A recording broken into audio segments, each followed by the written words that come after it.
Bonjour à toutes et à tous, j'espère que vous allez bien. On se retrouve aujourd'hui pour corriger un sujet ECE SVT Bac 2026. Dans cette vidéo, nous allons corriger le sujet numéro 12, intitulé Le microbiote des abeilles et l'appartenance à une colonie. Avant que la vidéo ne commence, n'hésitez pas à vous abonner pour être au courant de mes prochains projets. Le sujet introduit une caractéristique très particulière chez les abeilles, qui en effet sont capables, sur la base de leur profil olfactif, c'est-à-dire de leur odeur, de discerner les abeilles de la même colonie des abeilles étrangères. Cette différence d'odeur entre colonies est directement liée à une composition de leur microbiote intestinal qui n'est pas la même. Par exemple, les abeilles d'une colonie A possèdent les bactéries X, donnant une certaine odeur, tandis que les abeilles d'une colonie B possèdent les bactéries Y, responsables d'une autre odeur.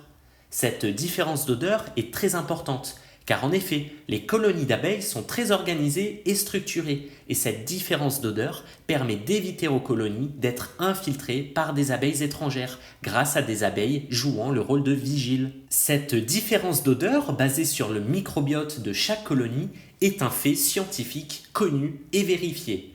De ce fait, on va pouvoir le mettre à profit dans notre sujet.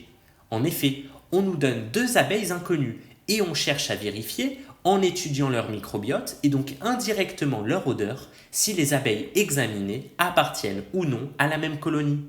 Pour s'y faire, regardons la partie matériel et méthode. On a à disposition l'ADN de bactéries intestinales d'abeilles amplifiées par PCR. Parmi ces abeilles, on a l'abeille A, qui correspond à l'abeille de référence appartenant à la colonie identifiée et dont le microbiote comprend les deux bactéries suivantes, Gilliamella apicola et Snodgrassella alvi. Et on a les abeilles inconnues B et C. En d'autres termes, on veut savoir si l'abeille B et ou l'abeille C appartiennent à la même colonie d'où l'abeille A provient. On nous indique sur la droite que l'ADN amplifié de Gilliamella apicola présente une taille de 210 paires de bases, alors que cette taille est de 128 paires de bases pour Snodgrassella alvi. Ainsi, il est possible de distinguer ces deux bactéries par la taille de leurs fragments. Sur un gel d'agarose, le plus petit fragment, dans ce cas de 128 paires de bases, va migrer plus loin, car il va réussir plus facilement à traverser les mailles faites par le gel d'agarose, alors que le fragment de 210 paires de bases va migrer moins loin. A noter que toutes ces informations sont fournies dans la partie annexe. On peut faire un rapide rappel sur les différentes techniques. La PCR est une méthode qui permet d'amplifier, à l'aide d'amorces très spécifiques, un segment précis de l'ADN. Dans ce cas, la PCR va uniquement détecter la bactérie Snodgrassella alvi et la bactérie Gilliamella apicola. Concernant l'électrophorèse, c'est une technique servant à séparer l'ADN selon sa taille dans un gel, sous l'effet d'un champ électrique. En effet, l'ADN est chargé négativement. De ce fait, sous l'effet d'un champ électrique, il va migrer vers la borne chargée positivement. De plus, ce gel est fait d'agarose qui va former des mailles par lesquelles l'ADN va passer. Plus l'ADN est long, plus cela sera compliqué pour lui de migrer. En revanche, si c'est un petit brin d'ADN, il va passer facilement les mailles du gel et migrer sur une plus grande distance. Maintenant qu'on sait tout cela, on va passer à la pratique. La première étape va être de réaliser le gel d'agarose. Pour ce faire, vous allez placer dans un bécher 2 g d'agar. Puis vous allez venir ajouter votre solution tampon. Ça peut être du TBE ou du TAE. Placez par exemple 100 ml de tampon dans 2 g d'agar pour faire un gel à 2%, ce qui est généralement recommandé. Enfin, placez votre mélange agar-TBE au micro-ondes et faites chauffer pendant 1 minute 30. Attention, quand vous voyez des bulles, arrêtez le micro-ondes, mélangez doucement car la réaction est très exergonique et dégage donc beaucoup de chaleur. Une fois que les bulles ont disparu, replacez le bécher quelques secondes au micro-ondes. Et là, vous devriez avoir un mélange parfaitement limpide, sans granules, sans bout d'agar à l'intérieur. Vous n'avez plus qu'à verser votre mélange dans un module et venir placer vos modules pour former des puits. Une fois cela fait, venez placer votre gel dans une cuve à électrophorèse contenant votre solution tampon, TBE ou bien TAE.